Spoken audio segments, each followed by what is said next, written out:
ఆర్థిక సమస్యలు చుట్టుముడుతున్నాయని ఆడపిల్లల చదువులు పెళ్లిళ్లకు సేవింగ్స్ లేవని ఆ భార్య తన భర్తతో ట్రిక్ ప్లే చేసింది. కిడ్నీ అమ్మేస్తే ఈ సమస్యలన్నీ తొలగిపోతాయని మోటివేట్ చేసింది.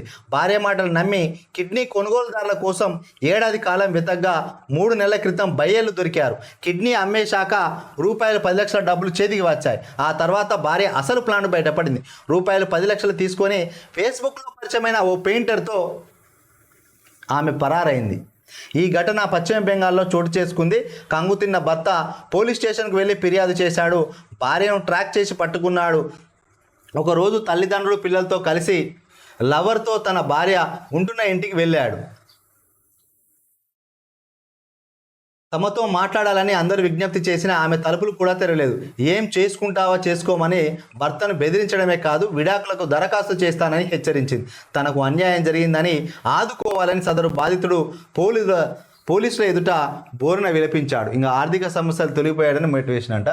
సో ఈ వార్త చదువుతా అంటే నాకే రావడం లేదు, చదవడానికి బాధ అనిపిస్తుంది. ఎందుకనంటే ఈ ఒక గతంలో ఆడవాళ్ళను మగవాళ్ళు మోసం చేశారనేది మనం బాగా చూడడం జరిగింది. కానీ ఈ గడిచిన 2-3 సంవత్సరాలు చూసినట్లయితే ఆడవాళ్ళదే పైచేయి అవుతున్నారు, మగవాళ్ళు మరీ కిందకి పడిపోయే పరిస్థితి వచ్చింది. ఏ తప్పు చేసినా కూడా ఆడవాళ్ళదే పైచేయిగా ఉంటుంది, మగవాళ్ళను బలి చేస్తున్నారు. మొత్తానికి భార్యా బాధితులు అనేది రాష్ట్రంలో కాదు దేశవ్యాప్తంగా భార్యా బాధితులు ఎక్కువగా అవుతున్నారు.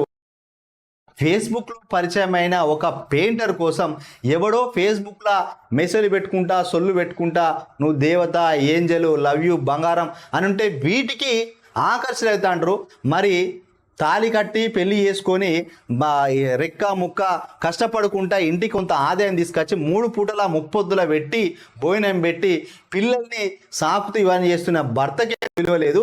ఫేస్బుక్లో కానీ సోషల్ మీడియాలో కానీ ఎవడన్నా వాట్సాప్ కాల్ చేసి మాట్లాడుతుంటే ఇంకా వీళ్ళు ఏమనుకుంటారంటే ఐశ్వర్య రాయ్ కంటే మించిపోయిన అందగత్త అనుకుంటారా, లేకపోతే యాంజలినా జూలీ అనుకుంటారా, లేకపోతే ఇంకా పెద్ద పెద్ద హాలీవుడ్ హీరోయిన్లు అనుకుంటారా ఏమో. కానీ భర్త నటుడు వీళ్ళు కూరలో కరివేపు లెక్క తీసేస్తారు. ఏంటంటే తీసి పడేస్తారు. ఇంకా మనం తినేటప్పుడు కూరలో కరివేపాకు వస్తే ఎట్లా పక్కన పెడతామో భర్తకే కథను తీసి పక్కన పెడతా అంటారు. ఇంకో అట్లా తయారవుతాను. ఇక్కడ ఎందుకు నేను ఆడవాళ్ళను, సమాజంలో ఉన్న ఆడవాళ్ళను గౌరవించాలి మనం. ఇంకో ఇట్లాంటి శంకినీలు, ఇట్లాంటి డాకినీలు, ఇంకో ఇట్లాంటి వాళ్ళు తయారు కావడం వల్ల ఇంకో భార్య బాధితులు ఎక్కువ అవుతున్నారు. భర్తను మోసం చేయొచ్చు, కానీ మరి కిడ్నీ తీసేసి కూడా అమ్ముకొని లవర్తో జంప్ అయిందంటే ఇంక ఈమె తాటయ్య కన్నా గొప్పదని చెప్పుకోవచ్చు. ఆమెకు ఇంకా పిల్లలు ఉన్నారట. పాపం ఆ భర్త మంచోడు పిల్లల్ని వాళ్ళ తల్లిదండ్రులను తీసుకొని పోయి బయటికి రా మనం కలిసి ఉందామనంటే కూడా నేను రానుపో, ఏం చేస్తావో చేసుకోవాలంటే సమాజం ఎటుపోతుంది. మరి ఆడవాళ్ళు సాంప్రదాయాలను మంటలో కలుపుతూ ఇంకా బజారుకి ఎక్కుతున్నారన్నది ఇక్కడ అర్థమవుతుంది.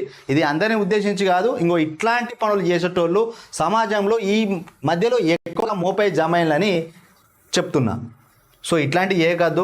ముఖ్యంగా తెలుగు రాష్ట్రాలలో కొంత మంచి వాళ్ళే ఉంటారు, ఇంకో కొన్ని రాష్ట్రాలలో అయితే ఇట్లా తయారైంది. మరి మొత్తం ఇంగ్లీష్ సంస్కృతి కంటే అద్మానంగా తయారైపోతుంది.